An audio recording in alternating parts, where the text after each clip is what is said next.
Good evening, everyone. Good evening. Good evening. 7 o'clock, ready to start. Oh, they said it is. There's a green light? Well, we'll see.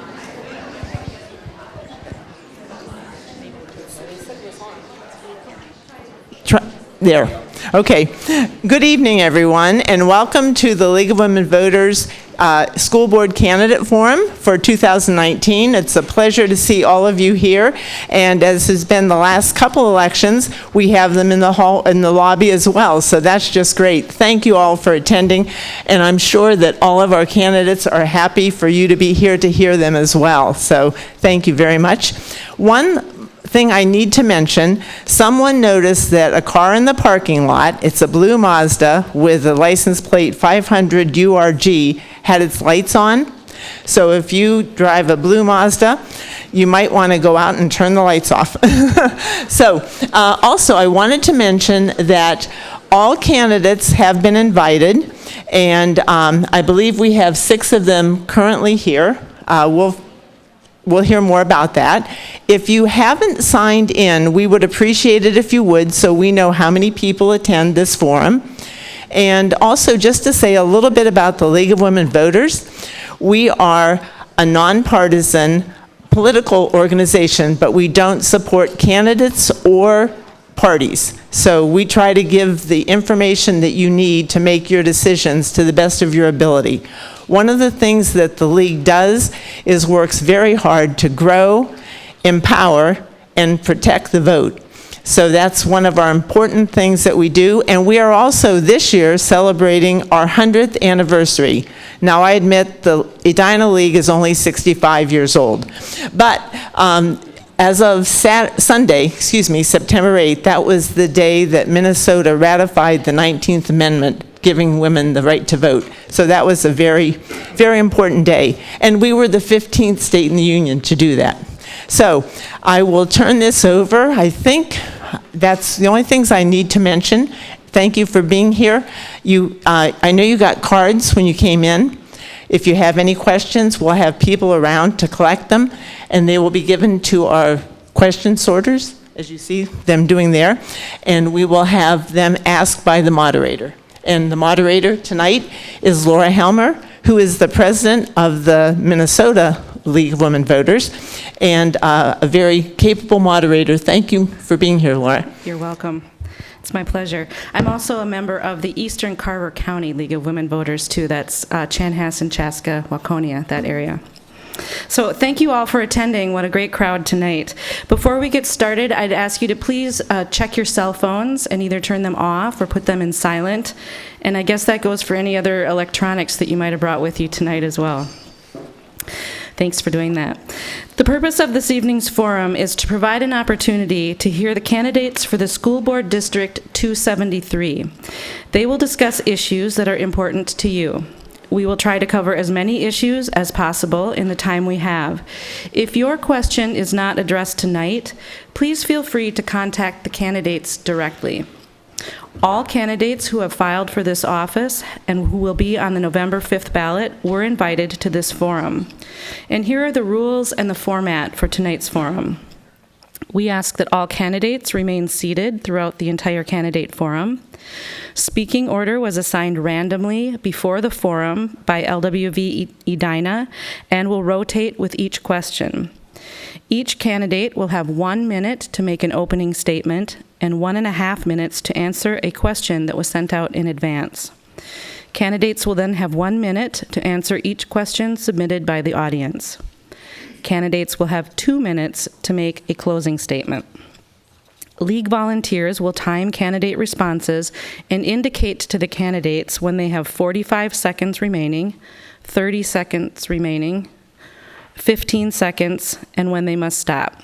I got a head shake. 45 seconds is not going to be an option. They'll tell you when you have 30 seconds left and 15. Audience questions must be in writing and handed to a volunteer who is wearing a League of Women Voters button. The moderator, that's me, will ask all the questions. LWV Edina determines which questions will be asked and attempts in good faith to cover the topics of interest indicated by your submitted questions. all written questions become the property of LWV Edina. This forum is being video recorded. Please hold your applause until the end of the forum. Now I will introduce to you to the 7 candidates for School Board District 273. And again, the order of the candidates was selected randomly. Garrett Knudsen, Sarah Patzloff, Julie Green, Janie Shaw, Linda Freedy, Lenny Wallen-Friedman, and Lou Nanny. Yes, the fact that Garrett is not here this evening. This candidate has indicated that he may be able to join us after we start. So if you see someone come to the stage, they belong up here, we hope. And he will join us in progress. We won't revisit anything that we've already covered. So now let's move on to opening remarks by the candidates. Please answer in the order that you are seated, and candidates, please speak directly to the audience and not to me when answering questions. So Sarah Patzloff first. Good evening, and thank you to the League of Women Voters for doing this. It's always fun and a little nerve-wracking to do this together, but it's so nice to have you all here. I am Sarah Patzloff. I'm the proud parent of 2 Edina High School students. I have a senior and a freshman this year already. I'm the 27-year wife of an Edina Eastie graduate, and I'm running for re-election because I bring an experienced, independent voice to drive for excellence in education. They used to say at Carmichael Lynch, where I worked, that we bleed green, and I do bleed green for Edina. I love this city, and I love all that it has to offer.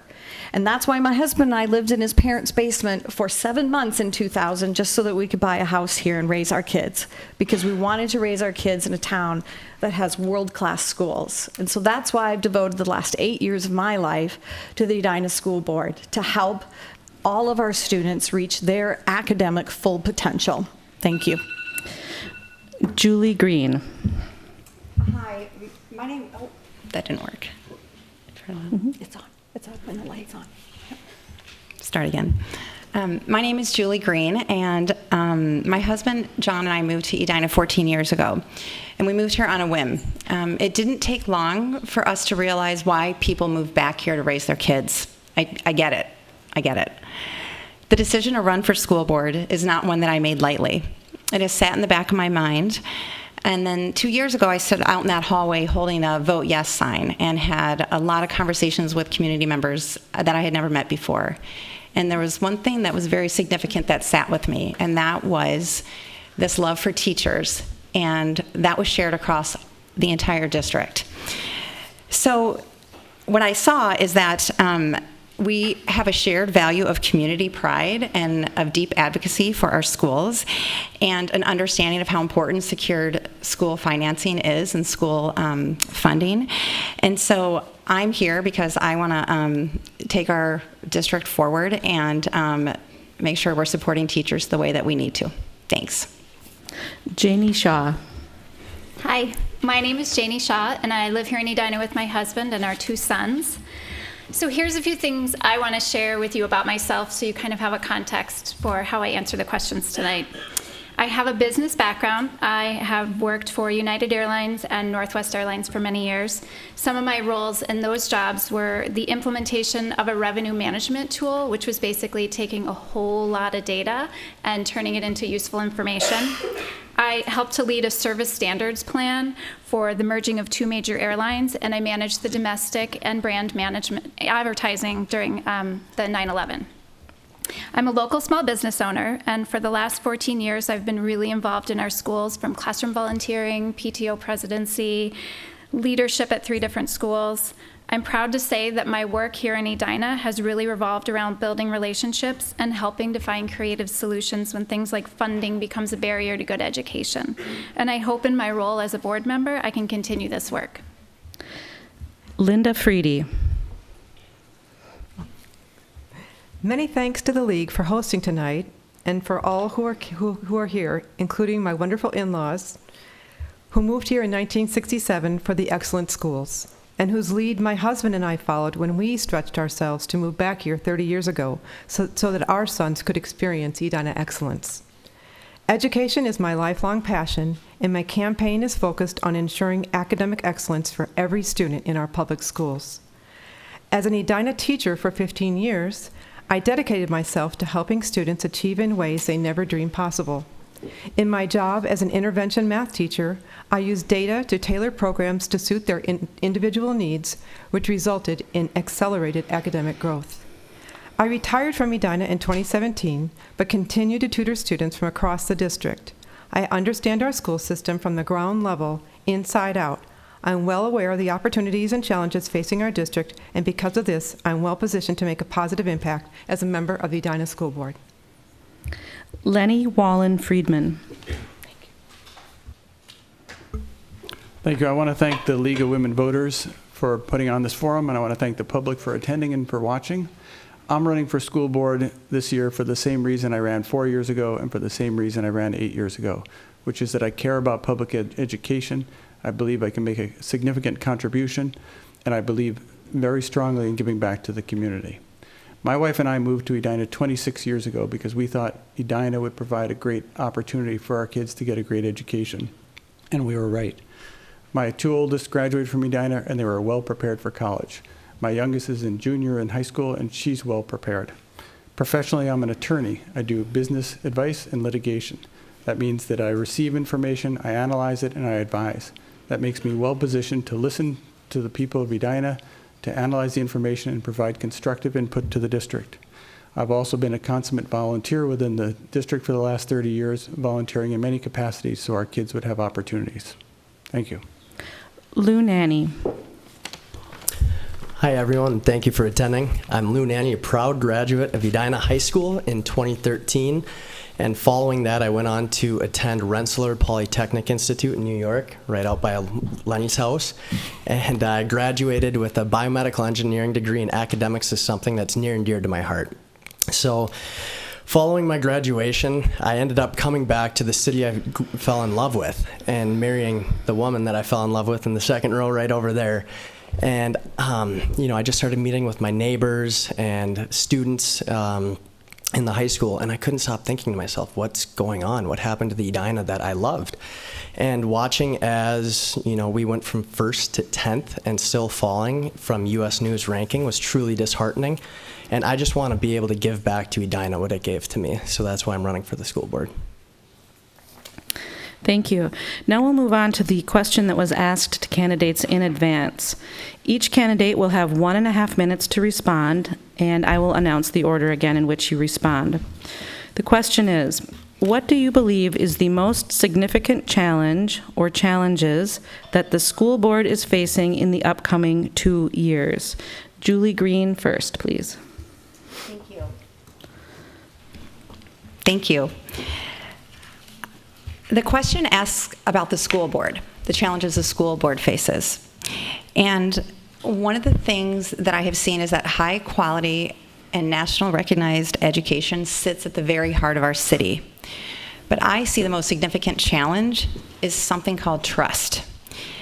And I think that there is work that needs to be done by our board to rebuild trust so that our teachers and our staff feel that shift. I visited schools last spring and met with teachers, and there's a problem. They don't feel trusted. And when you have a breakdown of trust, we are not able to move forward at all. Not for our kids, not for our staff, not for our teachers, and not for our community. We've been polarized. And that, to me, is the biggest challenge that the board faces. Because I think we're at a pivotal point in our district, and it's going to take a steadfast commitment to put us in the right direction. We need to rebuild trust. We need to encourage collaboration. And when we can do that, which will allow us to define excellence for our students and our schools. Because what does rebuilding trust do? Our teachers are trusted to do those jobs. Our students are empowered to learn, grow, and succeed and reach their own potential.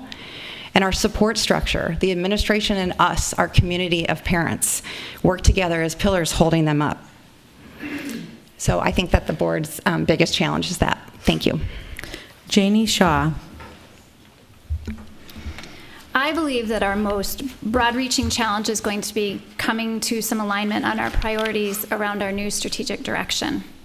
I think the work of truly committing to a set of priorities is going to mean some tough questions and some really tough decisions for the board. But when we don't have this clear set of things we stand for, and when we try to stand for and prioritize everything, we run the risk of not being able to deliver anything very well. I think many in our district could agree that we suffer from a bit of initiative fatigue. We've had a lot of construction and inflow of technology, new start times, new leadership, new curriculum, new delivery models, new class schedules, the list goes on and on. And here's in my mind what that looks like for our teachers and our students. If you can imagine a family room in a house with young kids and it's at the end of the night, there's toys strewn everywhere, pillows and blankets laying everywhere from a fork, crackers, Lego pieces. You're waiting for an important phone call and you realize your phone is on the other side of the room. The phone rings and you have no straight line to get there. Your goal has to be answering that call, but the journey to get there leaves you feeling tired, frustrated, blameful, and really wishing for a clear path. Our initiatives like these toys were put in place with all the right intentions, and they are there to allow us to move forward. A clear set of priorities is what is going to allow us to focus on things we really need, like creating systems for teachers and staff to use the right data on students. Lou Nanny. Oh, nice. Surprise. Yeah. Well, personally, I think that the most significant challenge is to find a way to promote excellence and academic excellence for each and every student. We have the best teachers in the state, bar none. We have to steward their skills well, and we have to make sure that they're trusted and they're guided down the right direction because they're going to do their job and they're going to do it well. So to, I guess, point this out, I think that this is done by creating multiple paths for our students, traditional classes and separate honors and AP courses. It would make no sense to take a child who just moved to Edina and from a foreign country and bundle them in with someone who got a 36 on their ACT. So this is exactly what's happening with pre-AP 10, and it's doing the kids a disservice.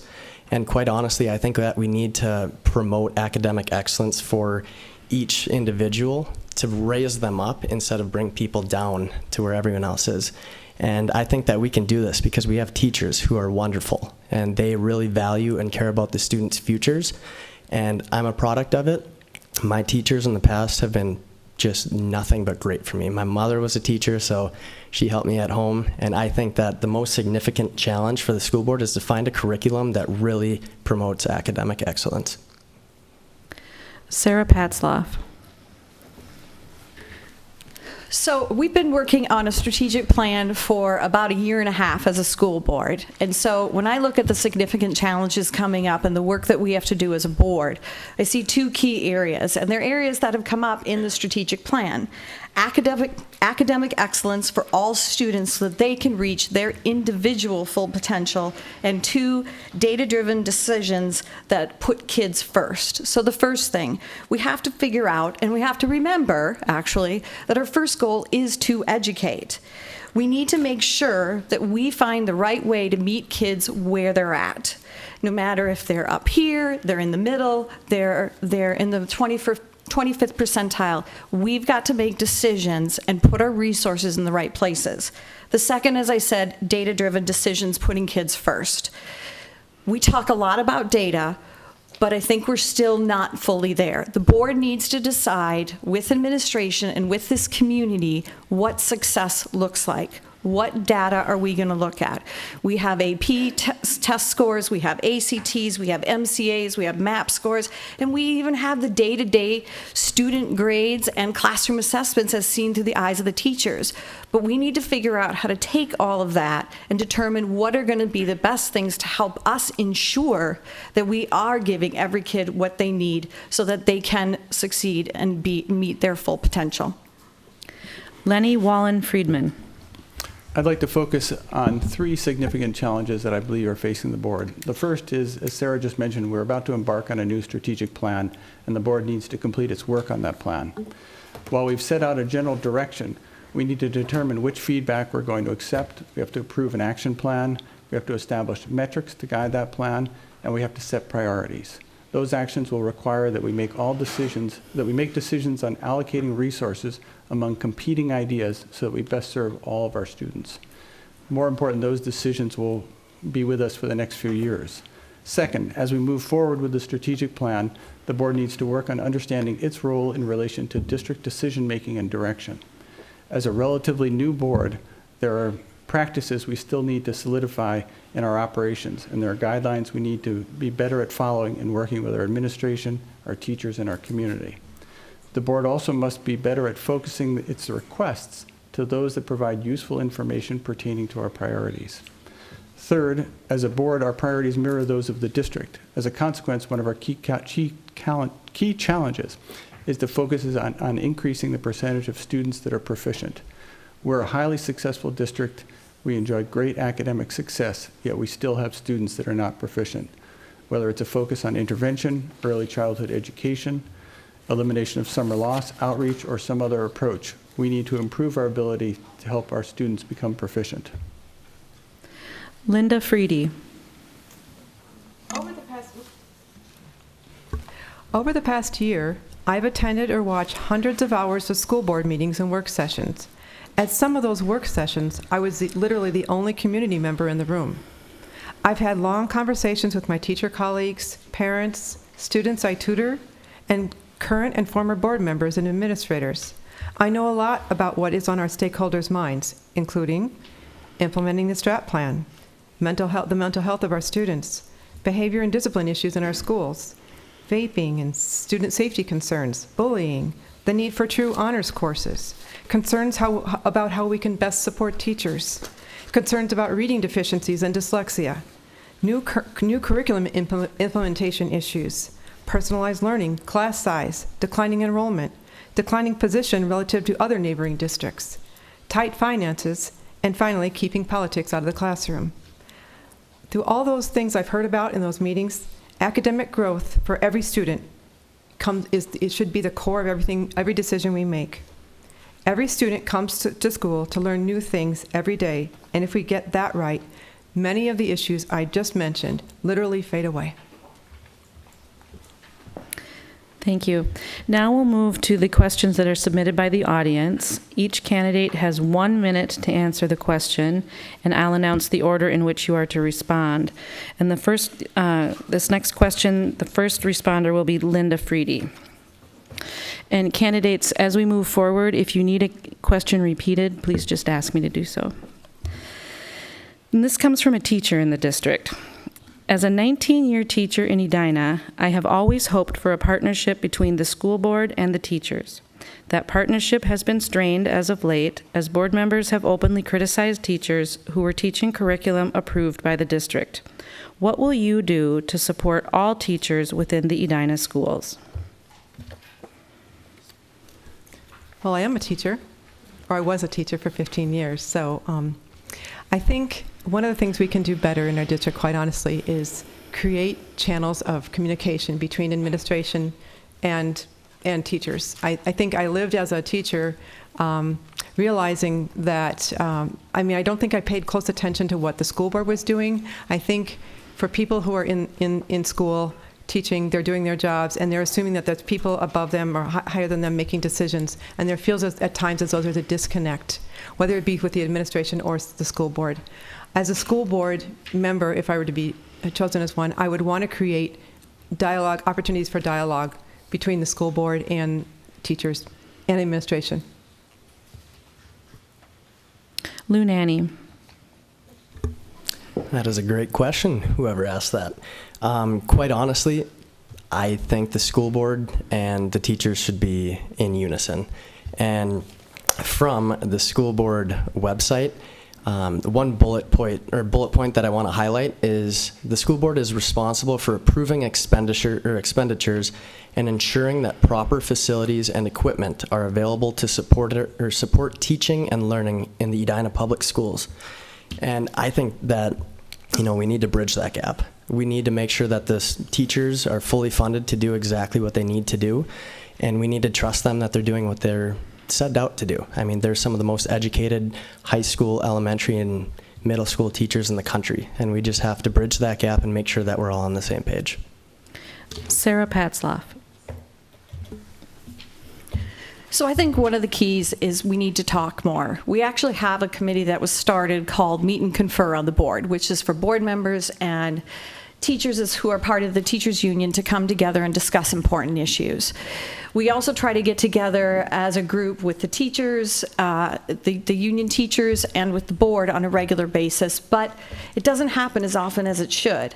And quite honestly, when we're talking about important issues, we have administrators telling us about these issues, and we don't have the teachers at the table. And I think it's really critical that they are there, because when we hear directly from them as board members, we better understand the issues that they're facing. And there are going to be times where we disagree about curriculum. And the fact of the matter is, when you have a board that rolls over every 2 years, people who are on the board currently may not have been those that approved the curriculum or put it into action. So this is why we need to continue to have discussions on a regular basis. Lenny Wallen-Friedman. So the first thing I would do, which is what I have done, which is to make it very clear that I do support our teachers. When I have seen instances in which teachers have been questioned, I have gone to a number of them privately and said to them that I will support them, and that if they need assistance, they should come to me. The other thing that I mentioned is that I did say that we need to have board training. I think that the board needs to understand how to work with its teachers, because they are our leaders, they are our guide for academics. The third thing is that we have had teachers recently come before us as part of a work session, and that was probably one of our better experiences ever in terms of being able to have a direct contact with teachers. And so I would encourage more times where we can have opportunities to interact with teachers. And then we also do have the committee that Sarah referenced, the Meet and Confer Committee, in which we can meet with teachers and be able to discuss other ways that we could work with them and show our support. Janie Shaw. I think the best way that we can show our teachers that we support them is by equipping them with the tools that they need. It's one thing to say that we support them, and I absolutely do, but I think it's more important to show them that we support them. I think we do this by giving them tools that they can actually use in the classroom, giving them systems, giving them robust information that they can turn into actions to meet the needs of all of their students. I think we give them things like flexibility in their schedule. We give them time to work together. We give them time to train on new curriculum, on new initiatives. We give them the opportunity and the tools that they need to succeed. That is, in my opinion, the only way to show them how much we trust them and support them. Thank you. Julie Green.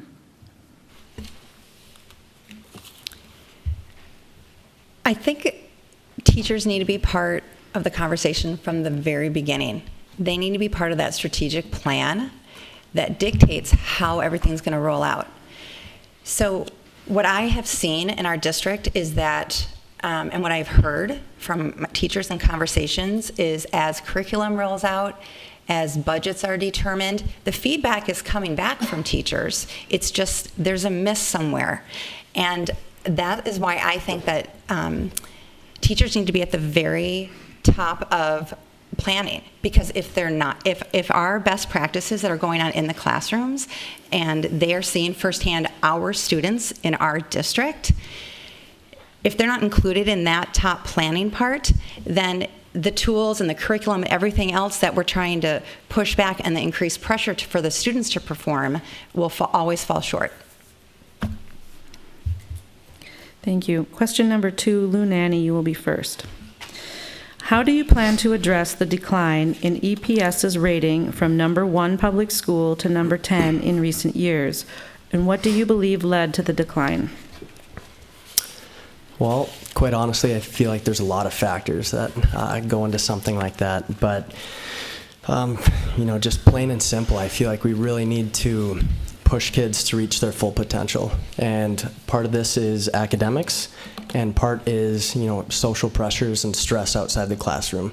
So I think we're doing our kids a disservice. I heard that 10% of a grade is homework, and 90% in some instances is the test that can be retaken multiple times.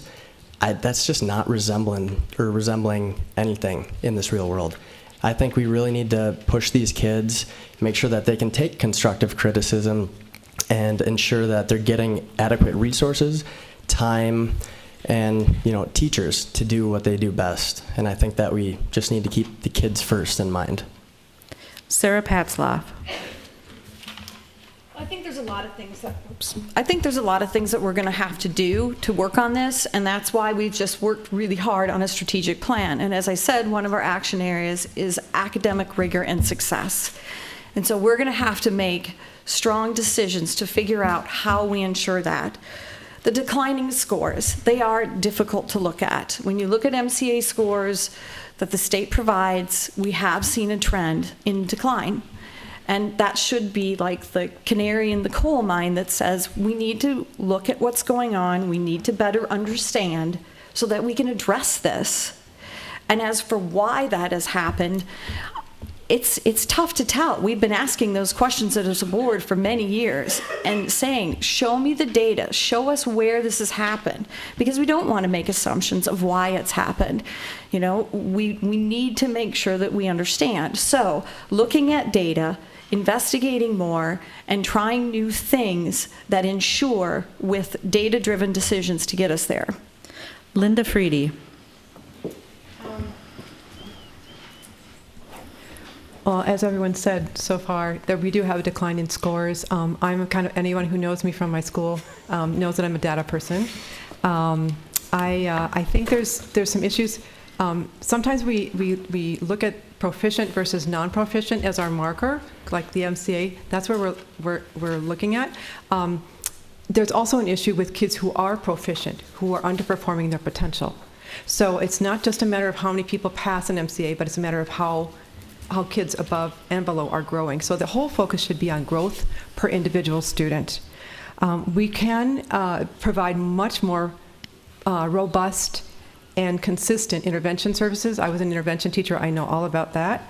We must align our kids to appropriate classes so that they can all grow. Putting kids in classes that are above or below their potential isn't going to help them grow, and our data indicates that. We must attach metrics to everything we do so that our outcomes match our intentions. Janie Shaw. So I'm going to answer this question a little bit differently. I agree that we have work to do with bringing some of our kids up to proficiency. I agree that we have work to do in raising test scores. I also know what the limitations of test scores are. But I want to address the ranking in the question, the ranking in particular. At Edina, we love to be number one. We absolutely do. There's a couple things we can look at. A, we might be falling because other districts are reaching towards us. And that's fantastic. I applaud that. That's wonderful. I think we as a district need to stand firm, as I mentioned before, in our priorities. If we know what our priorities are, if we know that we need to teach kids, if we know what's right and what's wrong, those rankings shouldn't bother us. We don't need a magazine to tell us how successful our kids are. That information needs to come from the district. Julie Green. So that question about the MCAs, I'm going to pull out one little data point. So just this past spring, we just got the results of the MCA scores. And our science scores at the high school jumped more than 20 points. It's pretty incredible, right? But what that tells me is that we can't really hang our hat on just one data point. We have to look at it in the big picture. And that is where when I hear like we're not number one, what I hear is a panic and a fear that every decision is based on getting to that number one instead of looking inside our district and looking inside all the different data points and how they all relate and evaluating different test scores, the MCA, the MAPS. I've got the ACT scores in front of us. We are ahead of other schools, the metro schools that have been used as criticism in terms of us performing, and what that does is a disservice to our kids. And yes, we have work to do.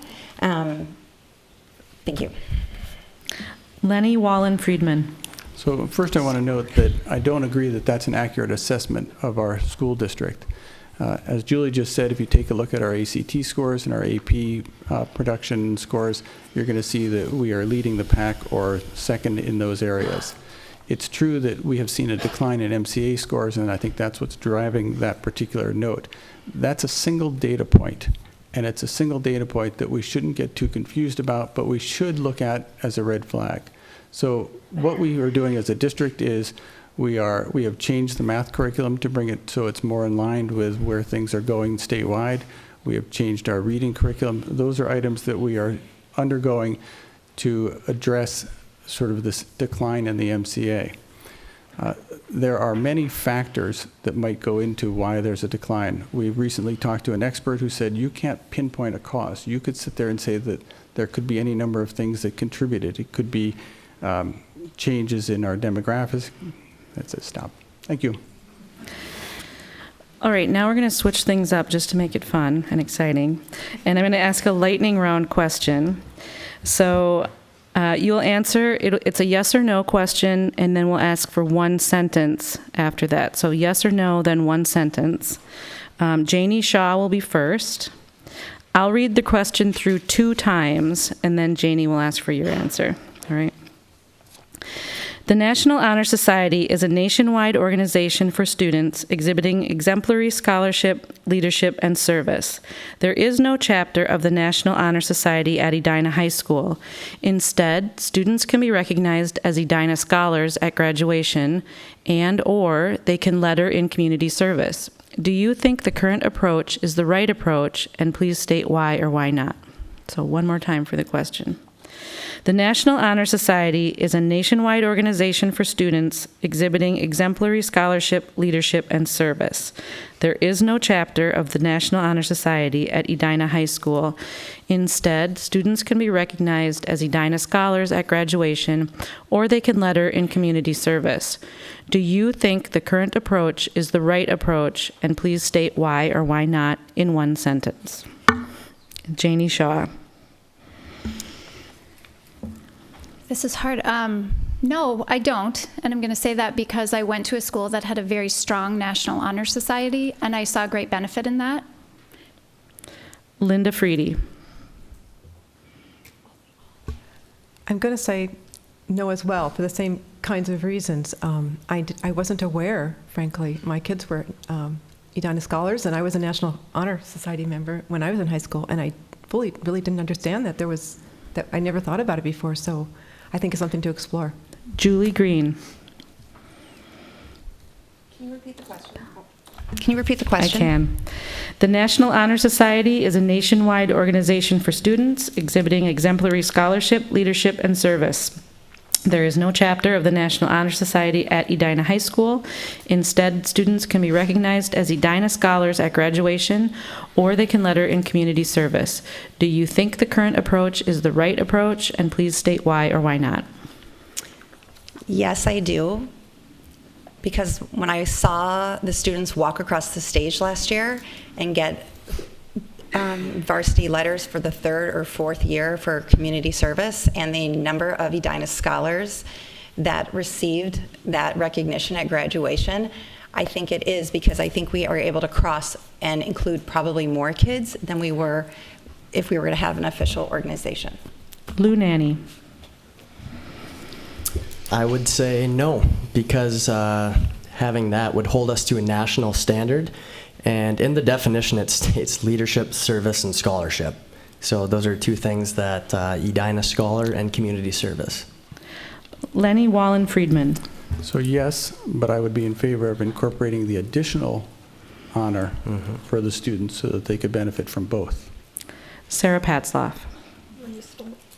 Lenny stole my answer. Yes, I mean, I think I'm really proud when we get to give out diplomas and see all those cords on the kids. But absolutely, I think adding an addition of the honors would be a really lovely thing to offer our kids as well.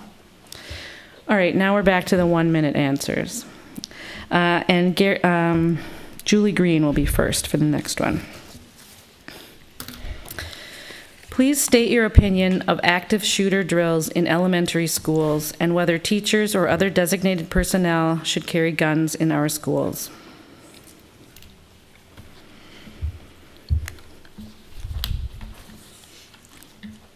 And this is Julie. Has my time started? This is hard. So can you repeat the question, please? That would be great. Yeah. I will. Please repeat the question. And again, this came from the audience. Please state your opinion of active shooter drills in elementary schools and whether teachers or other designated personnel should carry guns in our schools. It's a tough question because I feel that active shooter drills are causing fear and panic for our kiddos. And I see that with my own kids. My one daughter will say they hide from the squirrel that might come in.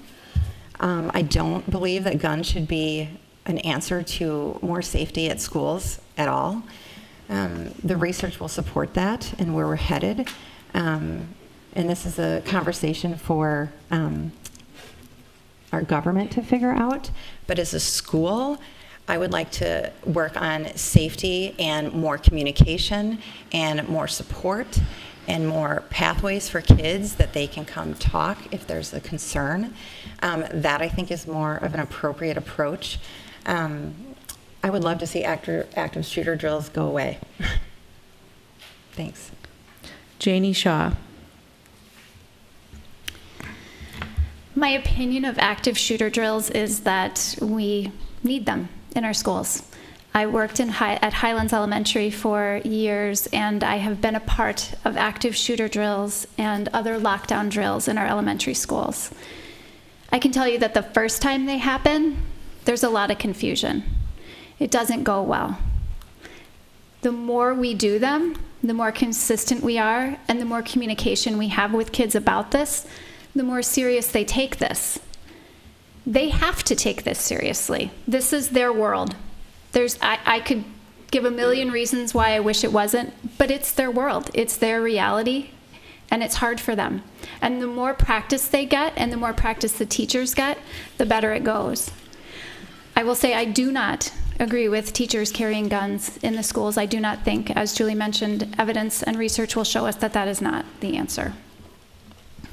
Lou Nanny. Yes, I am all for the active shooter drills, but I don't think, especially in the elementary school, that they need to be labeled that. They could be red alert or something along those lines. But to the teachers carrying guns, I just picture myself in their shoes, and I have a 15-month-old that I would go to the ends of this world to protect in a situation like that. So the last thing I'm going to do is hide behind a door, and if we don't have the right metrics to ensure that a bullet can't get through or anything of that sort, then yes, teachers should be armed. There should be a select few, and that comes with rigorous training and licensure. Lenny Wallen-Friedman. So I am in favor of active shooter drills in the elementary schools as well as the rest of our schools. I think that the question is, how do you approach them? So in a way so you don't frighten the children, but yet you create a system where you're ready to respond. I've been in the high school when they've had a drill, and it wasn't a shooter drill, but it was a lockdown, and I was amazed about how they took control of the building and they all knew where they were supposed to be. And it was really impressive as the parents who were in the school were going, where do we go and what do we do? So I do think that we need, it's just a reality. I am not in favor of teachers carrying guns in our schools. I think that that is fraught with peril. We have trained professionals that have issues when they are trying to protect the public. I just cannot imagine our teachers doing that. Sarah Patzloff.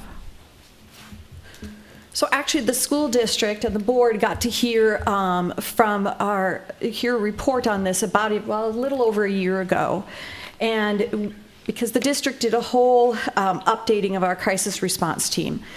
Sadly, part of that is lockdown drills at elementary schools, but it's part of the incident command system, and that's what we've implemented in our schools. We also, by state law, have to run drills, fire drills, tornado drills, and lockdown drills. We have put into place emergency response teams, and this offers teachers and students the ability to learn and understand what they have to do because it gives them clear understanding. As for guns in the schools, we work closely with our resource officers. They our police officers and they're trained. I think there would have to be a great deal of research and understanding if we were ever to discuss arming other people in our schools. But at this point, without that research, I would be hard-pressed to say that that's what we should do. Linda Freedy. As a teacher, one of my responsibilities was to be with children during, we called them lockdown drills. I do believe that they're important in school. It's the reality of the world that we live in, and if you've ever been around children, as everyone has said here, they need to fully know what to do in any situation, and without the training, it would be chaotic. And in fact, one of the issues that you have with kids, especially elementary students, is the first few times you do one with them in the school year, there's a little, again, depending on where they are in the building, they need to know, like they're in PE or whatever class. There's some logistical things to work out. So the more practice you can do, the better it turns out for the kids. One of the things that I think about when I do the active shooter drills is that we should perhaps have a longer debrief session after we do them. I think sometimes we do them because they're mandated, and having been in the buildings for, Thank you. The next question will go to Sarah Patzloff first. Okay. Have you received or do you expect to receive any form of support, monetary or otherwise, from a political party or a PAC in your campaign? If so, please detail what you have received. I have not received any PAC money. I haven't looked for PAC money. As for political party endorsements, I have not been endorsed. I will say that I have support from the Republican Party and people who tend to lean that direction, but it's not because I have an R after my name. And I would happily take support from the Democratic Party as well. This isn't about party politics. This is about kids. And when we turn it into party politics and which way you lean and what party you vote for, that doesn't help our kids. When you're at the table talking about education, working on the strat plan for a year and a half, the last thing we ever talked about is, are we conservative or are we liberal? We talked about how to educate our kids, what kind of data we want to look at, and how we can deliver that so all kids can be successful. Lenny Wallen-Friedman. So I have not received and will not receive any money from PACs. I am not receiving support from political parties. I am receiving support from people who are Democrats, and I am receiving support from people that are Republicans, and I'm receiving far more support from people that I have no idea what their political party is. Julie Green. No. And Minnesota state law of our election that we adhere to as candidates clearly states that we are nonpartisan for a reason. And the reason for that is more than just to keep politics out of school, it's to keep bias out of school. That is the definition of what partisan is.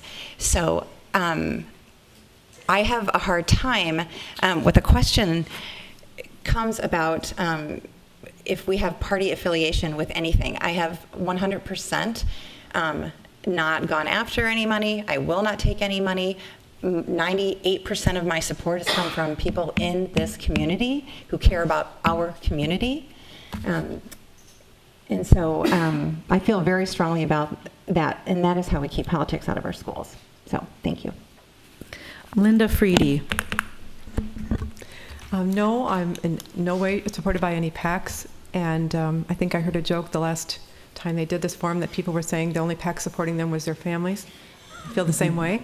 My candidacy is characterized by across-the-board support. My actual campaign team includes people from all backgrounds, all races, all political points of view, and as Lenny said, I have no idea of the politics of most of the people on my campaign team. We're all gathered around the idea of serving kids and their needs. Lou Nanny. No. Have not, will not, don't want any PAC support nor party affiliation, primarily because this is for the kids. And we're registered as nonpartisan, like you were saying, to take the bias out. And the last thing we need is politics in the school system. Janie Shaw. No, I have not. I am not supported by a PACT. I have not accepted any support in any form from either of the parties that have offered it. I have declined. Next question will go to Lenny Wallen-Friedman first. Do you have any issues with the current strategic plan, and do you have specific ideas to include in the new strategic plan being put together? If so, please elaborate. So in terms of the current strategic plan, it is still in draft stage.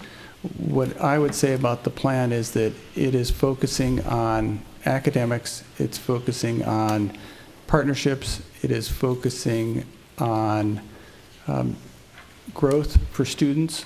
Those are all things I support. To the extent that I would have sort of what you would, or I think your question asked about criticisms, I think that people are interpreting the plan as not focusing enough on students who are in the middle and at the bottom. And I think that that's a misconstruing either of the document or poor drafting on our part.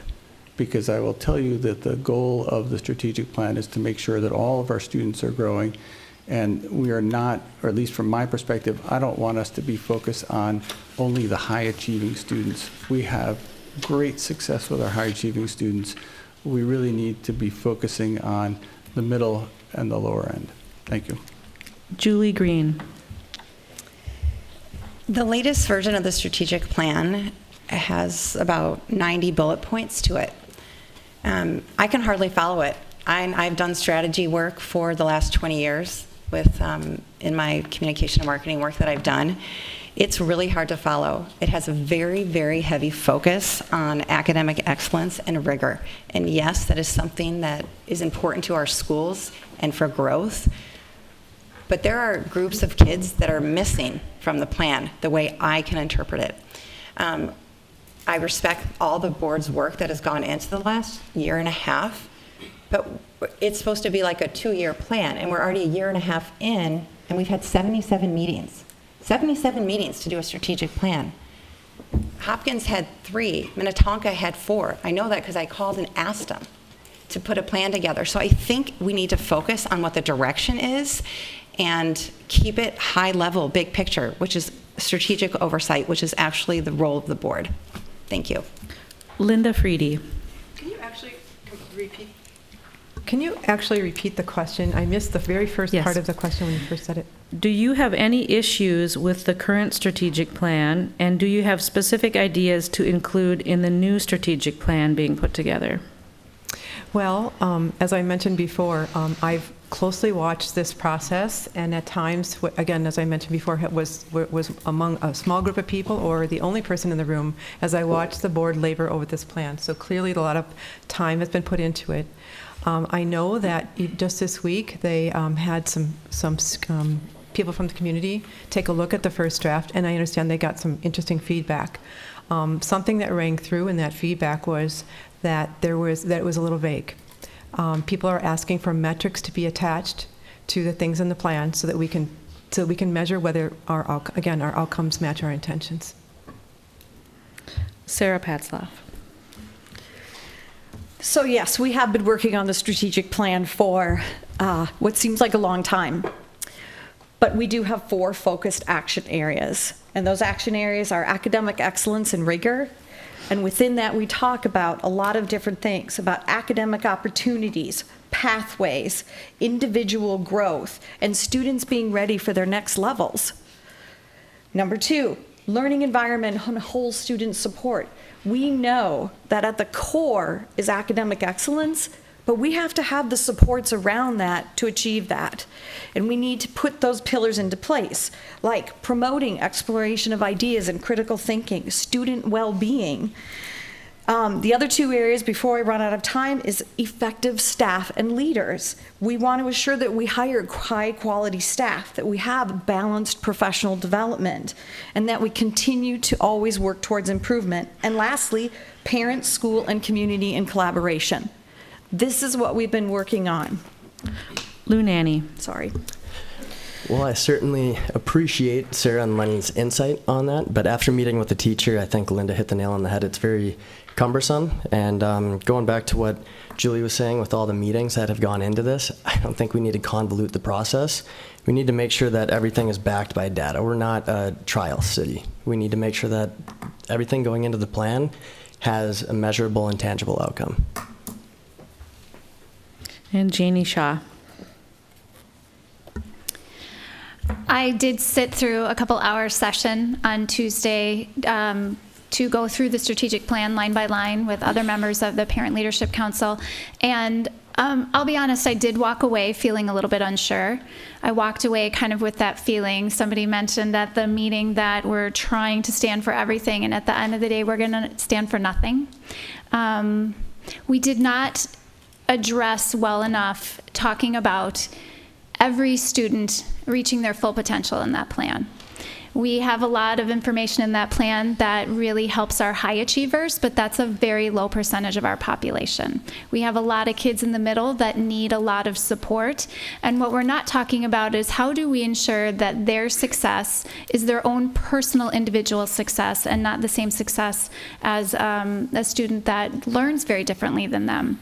I also think a portion that was very much lacking in information is the support that we give our teachers. Thank you. The next question will go to Julie Green first. What is your opinion of the recent busing schedule changes? How do you balance respect for policy with the need for safety? That's a great question for me. I've got 4 kids in the district. We have 3 different start times and 3 different end times. It was that way last year, and it'll be that way this year and next year.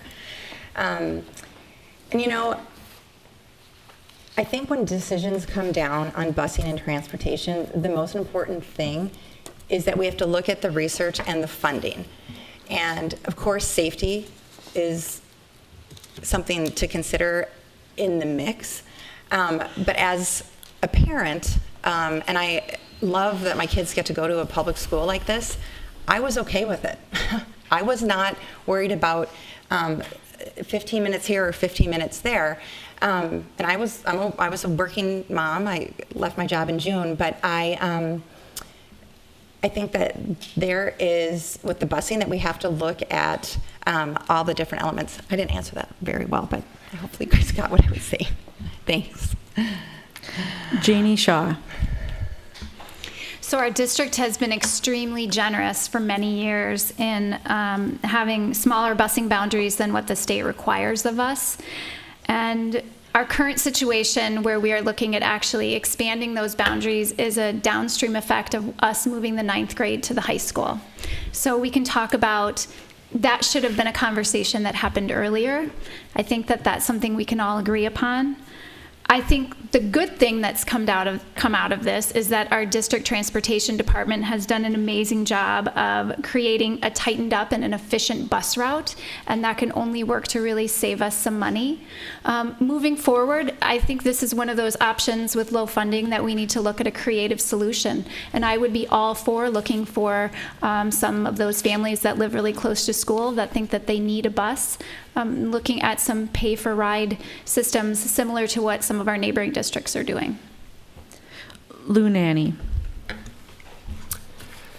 Yeah, this is a hot topic. I met with a few people about this, and this is not something that should be changed while kind of leaving parents in the dark.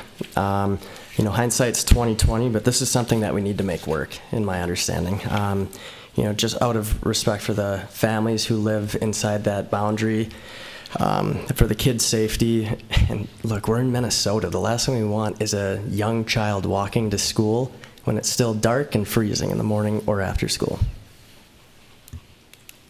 Lenny Wallen-Friedman. So the issue of busing is a balancing act between what the parents are requesting and an effort to compress the school day. So we know that if we start elementary school a little bit later and we start the middle school a little bit earlier, we have a better focus on the optimum learning time.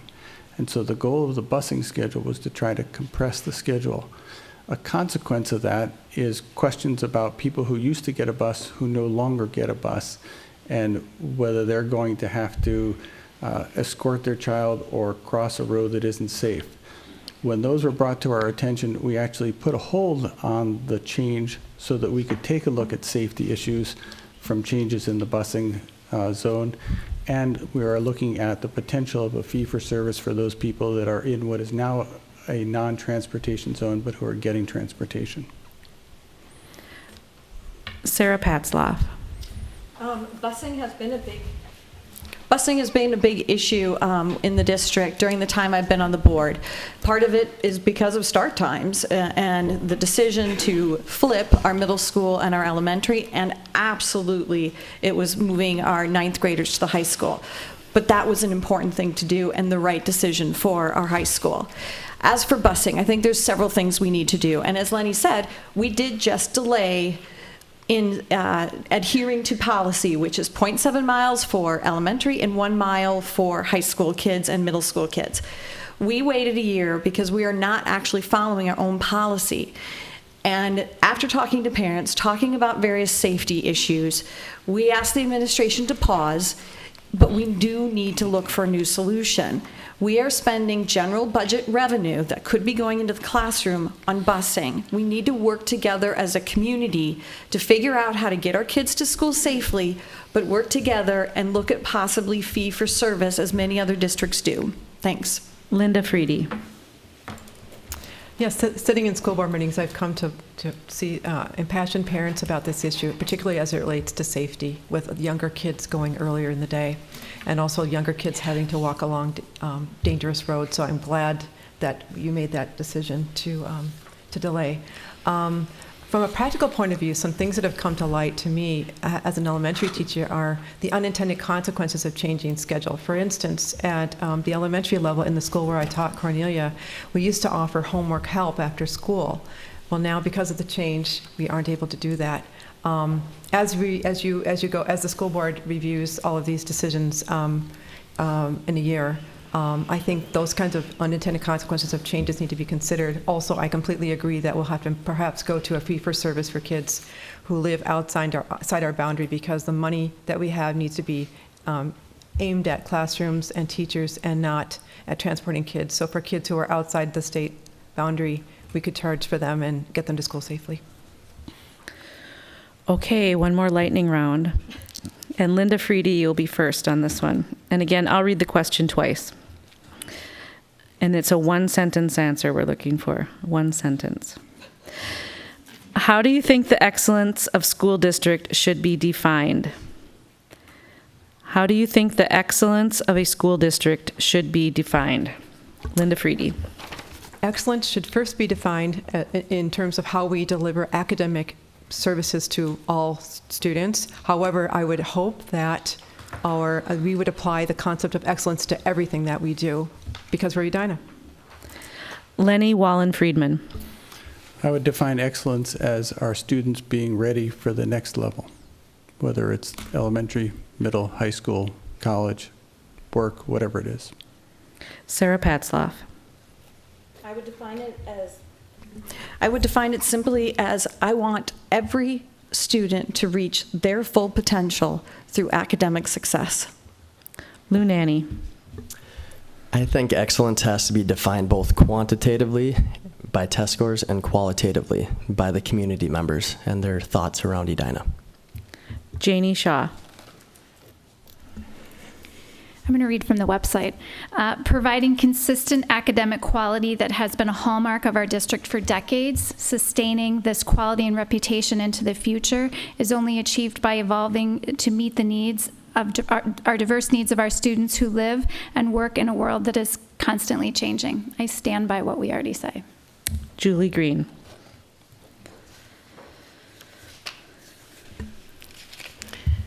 I think we define excellence in Edina schools by looking at what each child and each student achieves through academic success, but also subjectively as well. And it has to include a lot of different data points, and it has to include a lot of different perspectives across the board.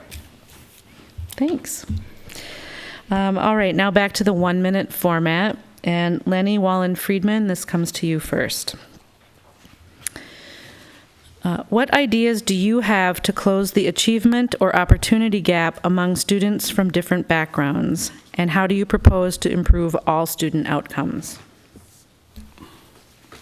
So the first idea I have is to talk to our teachers and get input from our teachers. From what I have heard from listening to them is we need to increase our intervention programs. So we need to look at intervention, we need to look at pre-kindergarten programs, we need to look at early childhood programs, we need to look at reading programs. Basically, what we need to do is we need to catch kids in the elementary and pre-elementary system. Oh, the other thing is summer loss. We have kids that leave school in the spring and then they know things about fall, they've come back. And so if we focus on those items along with the teacher recommendations, I think that those would be positive steps towards closing the achievement gap. Sarah Patzloff. I think it's really important that we continue to meet our kids where they're at. We need to use RTI, or response to intervention, to make sure that we are catching kids. And we have to catch them early. Third grade reading is critical because as kids in elementary school are learning, they're learning to read, but they're going to need reading because they have to read to learn as they go through the system. So we need to make sure that we are meeting kids where they're at. We're offering them different pathways to get there, whether it's through honors courses, through other avenues to get intervention. We need to focus on that. Gosh, sorry, the second part of the question.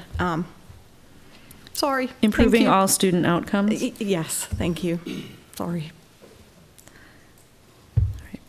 Linda Freedy. Well, this is kind of my wheelhouse because I was an intervention teacher. And I feel as though I did my job well. I think you could ask my colleagues at Cornelia about that. I do believe that we have to come to this intervention idea knowing that all kids can learn if given appropriate care and service. Putting highly trained teachers with the kids, letting them organize a schedule so that they can get with the kids that need the help works well. In my time as an intervention teacher for math at the elementary school level, I could move kids, when I had them, from the 20th percentile to the 80th percentile over and over and over again. It can be done. I think that the ability to group kids and get teachers with the kids are important. I also think that bringing in community resources, additional, being creative about it. Someone had the idea of bringing in more teachers from the university, or students from the university. Growing our reading core services have been a help at Cornelia for sure, just involving more community members in the efforts.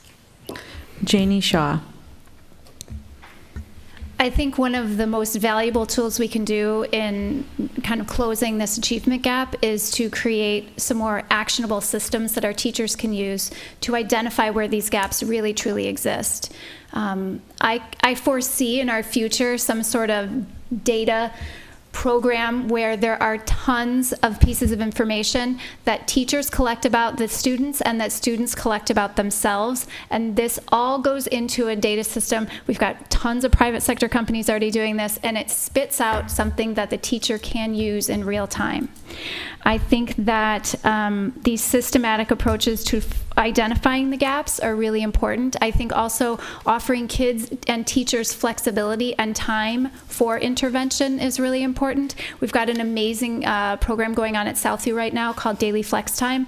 My son was actually benefited from that in getting intervention when his test scores started to decline. And having that real-time intervention and feedback really does support him. Julie Green.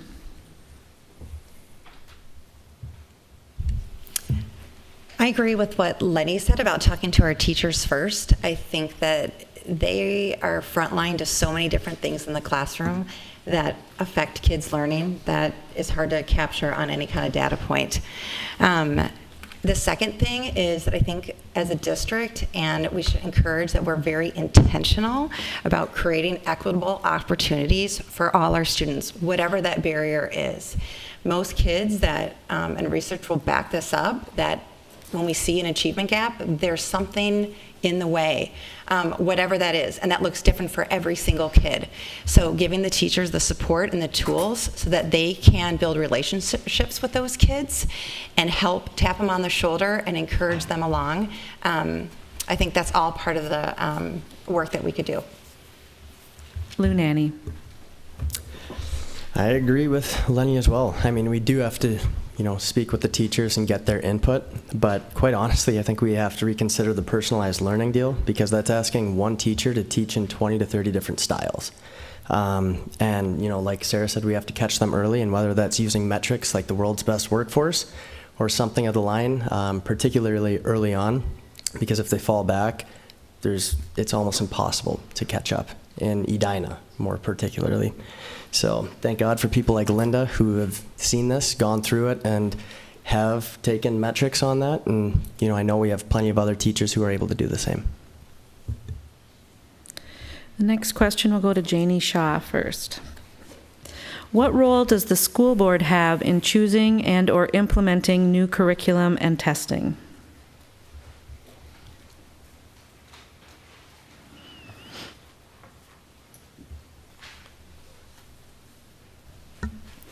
So the school board's role is primarily a governance role, right? We are evaluating and creating policy that lines up with our strategic direction and with our goals and our priorities. The school board should have some role in looking at curriculum, but it's really our experts on the front line, the teachers and our teaching and learning staff, who can make sure that our curriculum both lines up with our state standards and is something that is integratable and easy to implement at our sites. I don't think a school board has the intimate knowledge on every level to know what kind of curriculum is going to work best for our students. I think that the implementation plan has to come from teachers. That is definitely not something that should be a board direction. That should come from our teaching experts. Linda Freedy. One of the animating forces in my starting to watch school board meetings was my interest in how we were going to implement new math curriculum at the elementary and middle school levels. And one of the things I realized in watching that process, just as I was retiring, was I don't believe that there was enough professional development provided so that teachers could fully do the implementation well. I think we're putting them in a difficult situation when we don't give them enough time and support and mentoring to implement well. To the extent that the school board has any control over that, I would hope that they would find ways to fund appropriate professional development around implementation of new curriculum, because to ask teachers to do it without that is asking too much. Julie Green. As Janie mentioned, the role of the school board is governance and oversight of the superintendent. Teaching and learning is where the curriculum gets passed down through to the teachers. And I think we need to do a good job of flipping that some, that the teachers and teaching and learning work together on the implementation of that. I don't think it's the school board's role at all to dab into curriculum. I don't think any of us on the board, I should just speak for myself, I don't have the expertise, but I know who to listen to, because we need to look at who has the best practices, what the research says, but we need to rely and have a good relationship and collaboration with our teaching and learning in order to do that. Thanks. Lou Nanny. Yes and no. I mean, it's kind of two-pronged, but I want to highlight 3 bullet points, and that the school board is supposed to be working with the administration to determine the district's educational goals, and that data comes right from the teachers, and we just regurgitate it, and then we authorize development and revision of the curriculum and student services. But all we are supposed to do is establish the policy. It's the administration that implements the policy and supervises the school operations. So we have to be on board with the teachers to make sure that we're not doing them a disservice. We're not the ones teaching the kids, and that's what they're trained to do, and we have to let them do their job. Sarah Patzloff. So I agree with a lot of what's been said. We are a governance board. We are a policy board. We, as board members, most of us outside of Linda don't come from an education background in terms of teaching. So we do rely heavily on our administrators and our teachers to recommend curriculum. And in fact, when we adopted the new math curriculum, I remember the teachers coming to the board and even sharing some of the manipulatives that they'd be using at the elementary level to show us what the curriculum's going to look like. So our job then as a board is to approve that curriculum based on the data that they've shared with us, but then to ensure its outcomes. We need to make sure that the teachers have the training that they need to implement that curriculum, and then we need to see the results of the curriculum. We can't see test scores decline and not live up to the goals of the new curriculum. Thank you. Lenny Wallen-Friedman. So this is actually an issue that I have argued in several work sessions. I'm not going to tell you what the other view was, but I will tell you that it is from, we are a governance board. It would be a mistake for the school board to be starting to draft curriculum. Our job as a school board is to rely upon the advice and recommendations of our teachers in drafting curriculum and to rely upon the teaching and learning department. Having said that, there are a couple of key questions that we should ask when curriculum comes before us. And so the first question we would ask is the curriculum that you propose adopting consistent with state standards?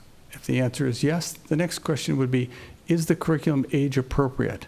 If the answer is yes, then at that point, we are relying upon our experts to give curriculum and set it place for our district.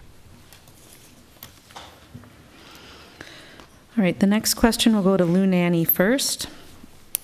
Is there sufficient transparency in data from the school district? Why or why not?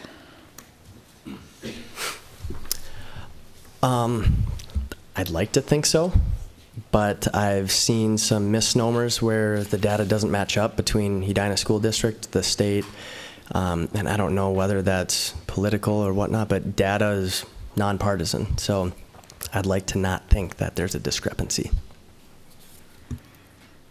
Janie Shaw.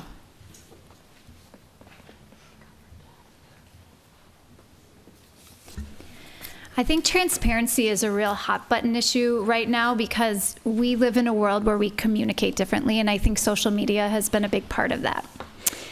I think what we really need to do as a district is to understand what each audience needs to hear, and more importantly, why they need to hear it. I think we need to understand what is the action that parents or community members or anybody else asking the questions, what action do you want to take with this data? I think as a district, we need to be okay setting boundaries as to what information is sent out or shared and what information we don't. I think it's okay for us to have boundaries on what data families should see and what they shouldn't. There's a lot of data privacy laws that revolve around our students, and I appreciate them. And I know that I have heard people be concerned with that. Julie Green.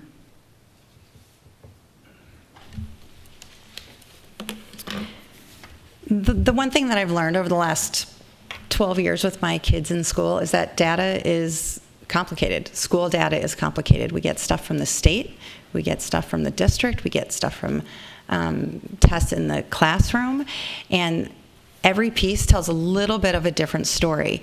And so I do hear that, I'm going to steal Janie's line about transparency being a little bit of a hotbed and a little bit of a panic button, and that the district is hiding data. And I don't think that's actually fair or true.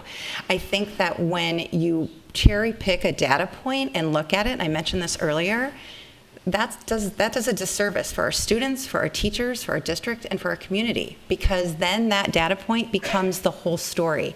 There's always more that goes on behind it. So, thanks. Lenny Wallen-Friedman. Could you please repeat the question? Sure. Is there sufficient transparency in data from the school district? Why or why not? So actually, I would agree with what Janie just said about data, and so that's sort of the quick and easy answer. I believe that the district, though, could provide more data than we have. The struggle we have is to figure out which data it is to provide and what's the purpose behind providing the data. So the decisions and the recommendations are coming from our teachers and our administrators. The data to the public is to say, here's how we're doing, and what are we missing? We're not providing data to the public so that they can draft curriculum or run our teaching and learning department. I think that someone recently had suggested looking at, for example, at the Hopkins website for data they provide, and that's probably a reasonable starting point for some additional data that we could provide to the public. Sarah Patzloff. School district data should not be a secret. We live in a really smart community, and we have really smart people who can look at data, and we don't need to assume that they won't understand it. We have parents who have looked at data because all of it's available online through the state. It's our MCA scores, it's our ACT scores, it's even things like population and the demographics of all of our kids. Everything is there, and we are smart enough to take a look at it. We can understand what it means. One of the things we've talked about as a board that I believe would be really helpful to our community is creating a dashboard that shows different points of data so that you can look at a school, at a particular area of curriculum, and understand where Edina Public Schools is at. And we should provide that for our community. Linda Freedy. I completely agree with the last part of what Lenny said, that I think a model for how we might present academic data would be possibly Hopkins. If you go onto their website, you can get like a 49-page report that slices and dices their outcomes in every way you want to look at them, so that as a community member or as a person who's moving into our community, we can make accurate decisions about where people want to place their students. Right now, when we go to our website, there's nothing. So in the absence of that, I think people are concerned. I saw someone at a school board meeting recently say, without data, we wonder what they're hiding. I don't believe they're hiding anything, but I think it needs to be presented in a way that the school board can make good decisions and that the community can be well informed about how we're doing. And I don't think we need to be afraid of data. I think we need to use it to celebrate where things are going well, and then duplicate that where possible, and then in the areas where we need help, we can identify them and work on them. All right, I believe we have time for 2 more questions, and then we'll move to closing statements. So the next question will go to Sarah Patzloff first. What are your goals for communication with the superintendent, assistant superintendent, and other administrators? Can you repeat that? What are your goals for communication with the superintendent, assistant superintendent, and other administrators? That's an interesting question, because actually as a board, we work extremely close with the superintendent. In fact, it's the only position that as a board member, we hire or fire, and we review once a year. So communication with our superintendent is absolutely critical. Open, honest communication. We need to work together. As for the other administrators, like the assistant superintendent, I would say the same thing again. Open communication. We're all at the table for the same reason. And so when we ask questions as a board, when we push back on something, it's not because we don't like what they're doing. It's not because we don't like them. It's to ask the questions that we need to ask. So I think communication is critical, but open dialogue back and forth, and not a resistance to not want to answer those questions or not want to share the information that we're asking for as a board. Thank you. Lenny Wallen-Friedman. So my first goal is to be reelected so that I can continue to have communications with the superintendent. Having said that, so it is important to be able to have communications with our superintendent, and what our current superintendent has done that is different than previous administrations and is very helpful is, for example, when we talked about the budget, we had a meeting with the school board in which every school was represented by a principal, and every department that was impacted was represented, and they were present for the meeting, and they could answer questions about budget cuts. The same thing is, and I hate to mention start times, but when we talked about start times, every administration spot that was impacted was there before the board. That is key. That enables the board to get questions answered from people who are directly impacted, and it allows the public to hear those answers. Julie Green. My goal for communication would be to work in collaboration and keeping the lines of communication open. I think that's essential for building trust, not just between the superintendent and the school board, but with the assistant superintendent and the different district leads. I think when we're talking about, it's an interesting question because the goal of communication is to, I guess, talk. That's what it kind of sounds like, but really it's so much more than that. It's actually listening. The best communicators are actually the best listeners. And so I think that my goal would be that across the board, as a board, as our district, as our community, that we do a lot better job of listening. Thank you. Linda Freedy. I agree. Listening is the more important part of communicating, and I would hope that that there would always be an open dialogue. I appreciated, I had an hour with our superintendent last week, which was great to have get some of his insights about what are the issues facing our district.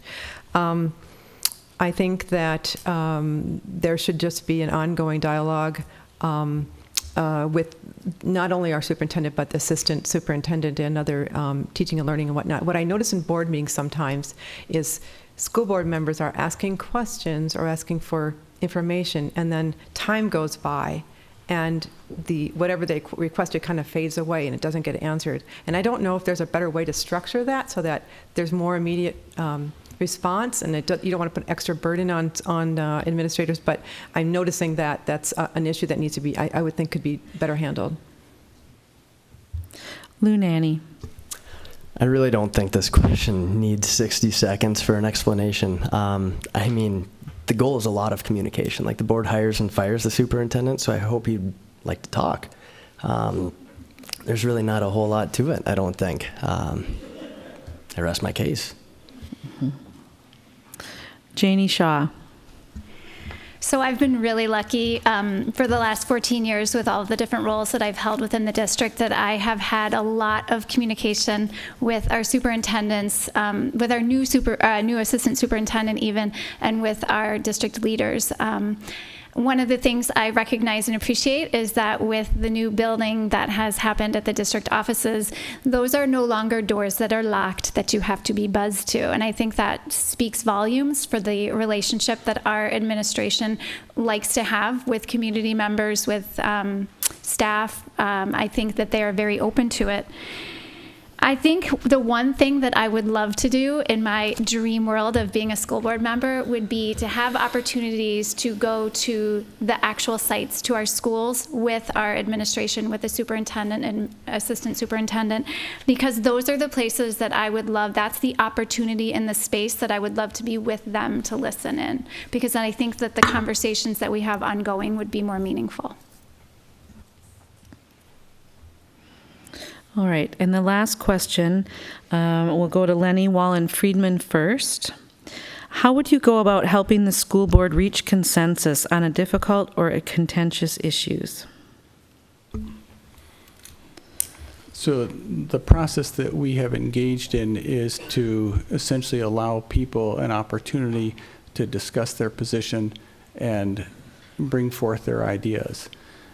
We have had, as it turns out, very lengthy discussions in an effort to reach consensus. But I think that hearing everybody's view, listening to it respectfully, discussing it, that those are the best ways that we can to reach consensus. And supplementing that, and this is probably the most important, is making sure that we're getting advice from people who are experts in the area that we're discussing. So again, if it's a curriculum issue, it should be teaching and learning department, teachers who are there advising the board. Julie Green.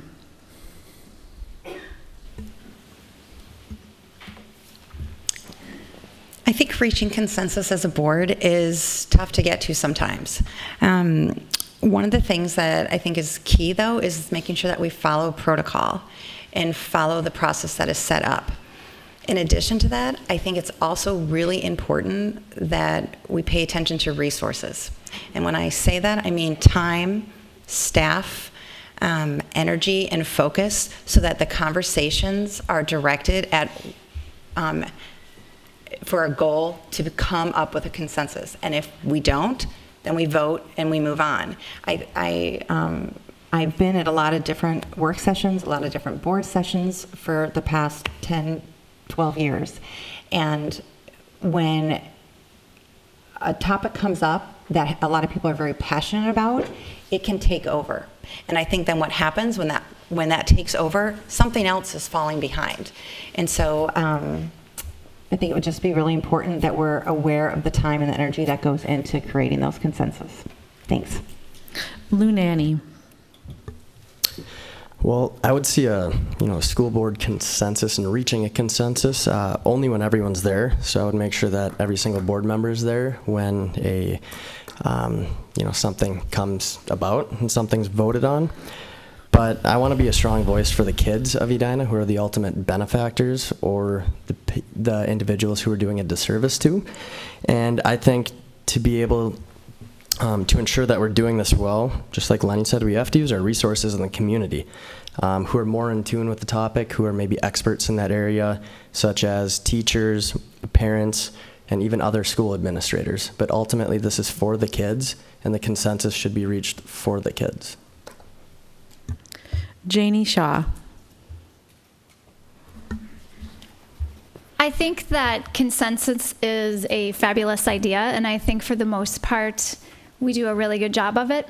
I think as of late, we've had a few issues with that. I agree with what my fellow candidates have said, that it really is all about preparation and making sure that you have the best information and that you come to the table with your questions answered by the appropriate people. I think how would I help going about reaching consensus? I think it's a matter of holding each other accountable. I think it's a matter of saying we have done our work, we are agreeing on a common goal, we are finding common ground, and when we reach a point where we need to vote, because as Julie said, we're maybe using time and resources inappropriately, then we hold each other accountable and know that at that point we vote and we move on. Linda Freedy. I agree with much of what everyone else has said. I think Lou's comments about putting kids at the center of it all before adults is the most important part of this. I've watched a lot of school board meetings, and I also think that having available information and facts in front of you before you make decisions is important, and that facts are more important than the feelings involved. I also believe that we need to get comfortable with the idea that they won't always agree, and it's okay. We're Minnesotans, and we're sometimes uncomfortable with that, but it's okay not to agree. So. Sarah Patzloff. Coming to consensus can be really difficult, and I think there's a couple things we need to do as board members. We do need to listen to each other. We need to take time to understand everyone's positions and do that listening with the intent of understanding.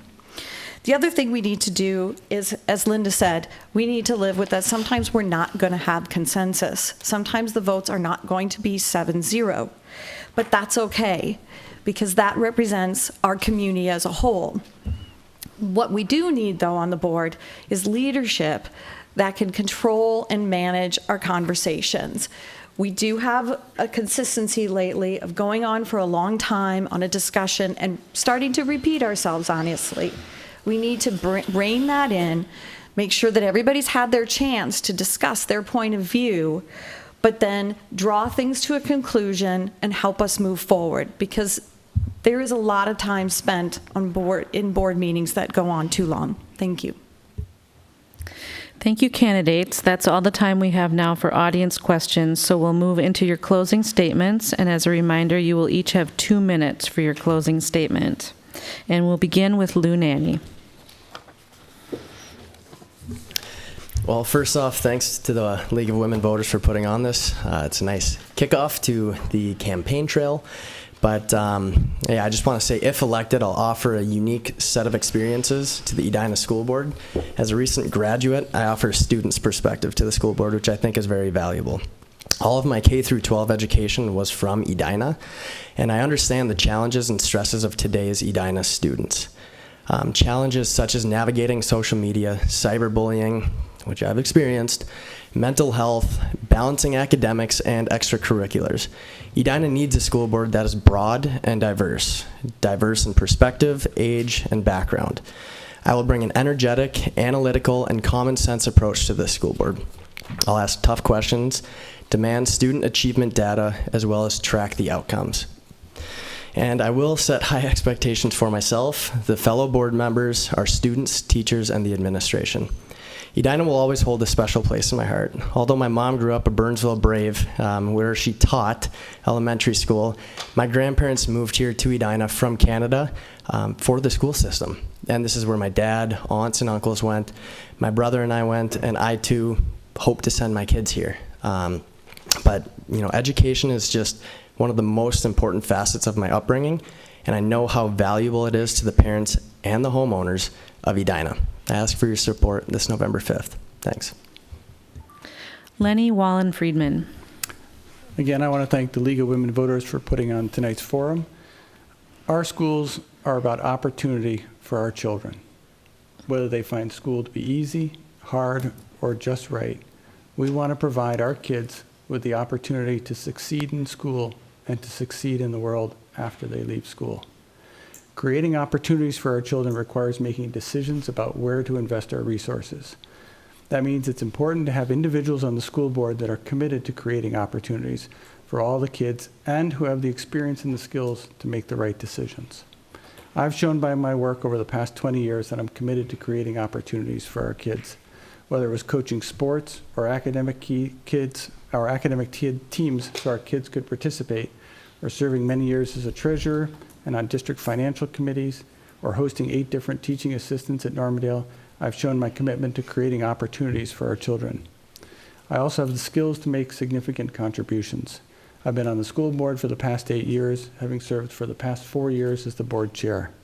During that time, I've focused on maintaining the excellence everyone expects from Edina, while supporting new programs and facilities designed to meet the needs of all of our students in a fiscally sustainable manner. I want to continue my work on behalf of all the students in our district as we embark on a new strategic plan to guide us over the next 5 years. Successful implementation of that plan requires school board members who understand our schools, understand the role of the board, the goals of the district, and have personally experienced the needs of students, parents, and teachers. After 8 years on the board with children who started in kindergarten and graduated from Edina, and one who's still at the high school, I understand the issues that exist and the critical role that exceptional schools serve in our community. Just as in my work as an attorney, I lead our progress by recognizing all voices, asking hard questions, and evaluating information before providing guidance. I ask for your vote on November 5th. Linda Freedy. As a student, I attended both urban inner-city Chicago area schools and rural Wisconsin schools. School was always my sanctuary, and I was inspired by teachers who gave everything they had as they pushed me to dream big. My dream was to be a teacher, and I was the first in my family to attend college. Edina was a perfect place for our family, with the schools acting as strong complementary partners with us on our son's educational journeys. We made sure they brushed their teeth and did their homework, and their teachers, coaches, and community mentors helped reinforce our message of striving for excellence both inside and outside the classroom. This foundation set them up for success in college and in life, and we are exceedingly grateful to Edina. As a teacher here, I was privileged to collaborate with extraordinary colleagues, many of whom have become lifelong friends and are helping me with my campaign. Together, we demonstrated how to achieve significant academic growth with children across the spectrum. Over the past year of watching our board at work, my takeaway is that I believe as a teacher who understands the inner workings, I can help them. I understand achievement data and have done extensive research on grouping practices and achievement gap issues in affluent suburban schools. I listen carefully to students about their experiences, parents about their expectations, and teachers about their challenges. I am forward-thinking and data-driven, as well as both compassionate and passionate about academic success for all students. I believe we need more transparency with academic data and budgets, more accountability, and that we must attach metrics to everything that we do to make sure that our outcomes match our intentions. I'm retired from teaching now, so I have time to devote to these responsibilities as a voice for students, parents, and teachers. I ask for your vote on November 5th. Go Hornets. Janie Shaw. So someone recently asked me what I thought our classrooms would look like in 10 years, and it really got me thinking. I once heard a speaker talk about the need for rebuilding sometimes. When you see a foundation that's shaky because it's built on old information, we have to recognize that the strongest part of that foundation, when it's left intact and we build on top of that, is what makes us stronger than ever before. In Edina, we have some amazing foundational pieces. We have our teachers, our community, our pride and tradition, and our drive for excellence. What I see a classroom looking like in 10 years is pretty dynamic and intentional in making sure that we're meeting our students' needs. I see things like our biology classes working with our engineering classes because we know that the future of medicine is so closely tied to AI. I see our students in classes that teach them skills that they can use immediately after graduation if that's the path that they choose. I see us truly understanding what individual success looks like for our kids and having a solid system and clear pathways for them to achieve it. These ideas are strategic and they are big picture, and they absolutely rely on having a strong foundation. Studies show that we are the best at what we do when we are focusing on the step in front of us. Right now, we need to focus on getting these next steps right for every child, no matter where they fall as an academic learner in our district. As we know from the late Bill Walsh, we only have control over the inputs, and when we overfixate on outcomes, it leads us to a series of short-term fixes that only can erode our foundation. The work that I hope to do on the school board in the next 4 years will be focused on what produces the result. I know I will be able to hit the ground running. I know I want to be a partner to work with the board and the district to get things done, and I care. I ask for your vote on November 5th. Julie Green. I know I don't have all the answers, but I will promise you this, that if I'm awarded a role on this board, I will always be willing to learn more and to listen better, and you can trust me to do that. And there is actually one thing I do know for certain, is that each and every child that comes through the Edina Public Schools front door will have their own path, however they come to us. Some will wind more than others, some with variables that affect their ability to learn or their willingness to learn, and some will look like they glide right through. It always will look different for every kid. And it is our responsibility and our commitment as a leadership team to be intentional so that everything we can do to support our teachers and our staff and our parent community, so that we're all working towards supporting our kids. It's essential that we get it right from the top down. I was at Southview's curriculum night last week, and my son's 8th grade enriched science teacher told us of all the places he's taught, and he's been around to a lot of places, and he's been in Edina for the past 8 years. He said he absolutely loves how incredible it is to get to teach at Southview because it is cool to learn. That sat with me, because is that success? Is that a data point? A middle school where it's cool to learn? I would argue yes. And it has to be part of the conversation we have about defining success for our students. This does not happen by accident. It is a commitment that is driven by our teachers and staff and principals to create a school community that is creative and engaging while still holding high academic standards for kids to reach. We can do both. Thank you, League of Women Voters, for this conversation, and I thank everyone here who came out to listen tonight, and I welcome the opportunity to put down the microphone and have one-on-one conversations with all of you. Thanks. Sarah Patzloff. I believe we're all Hornets. We're Hornets at our hearts. And I really want to dispel a myth and a narrative that's going on in our community. And that is, if you disagree, challenge, or question what's going on in Edina Public Schools, that you don't care about our schools and that mostly you don't care about teachers. And that's simply not true. I believe this community absolutely cares about education, and that's why they ask the questions. They know what this community has delivered year over year over year. We need to work together in collaboration with our administration, with our teachers, and we need to listen to our community. I believe that my experience as a board member is critical to the board.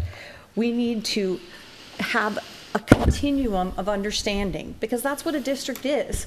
It's a continuum, and we need to understand where we've been to help take us where we need to go. And I bring that understanding of the issues over time. I understand how the system works and can help move us forward.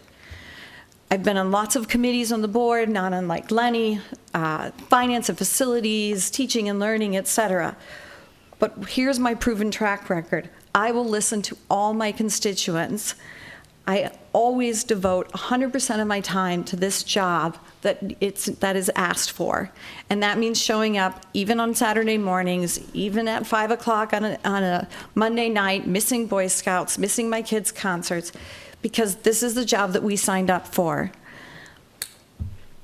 I love Edina Public Schools, but I know we have challenges ahead of us. There are concerning trends. One of the trends that we haven't even talked about tonight is that we have lost resident enrollment. I want parents to move to Edina, and this is the only place they want to send their kids. We need to live up to that.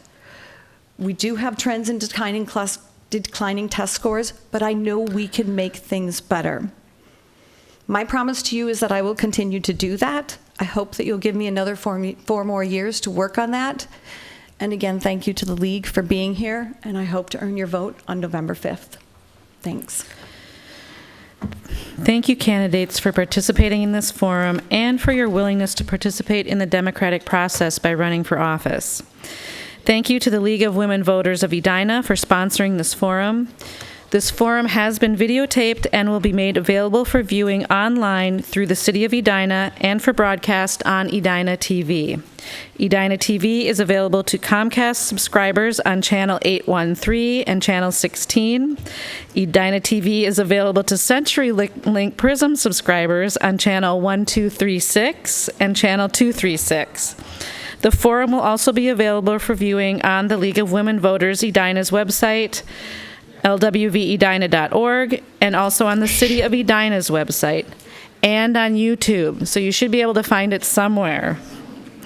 Thank you all for attending tonight's forum. Please remember to vote on Tuesday, November 5th.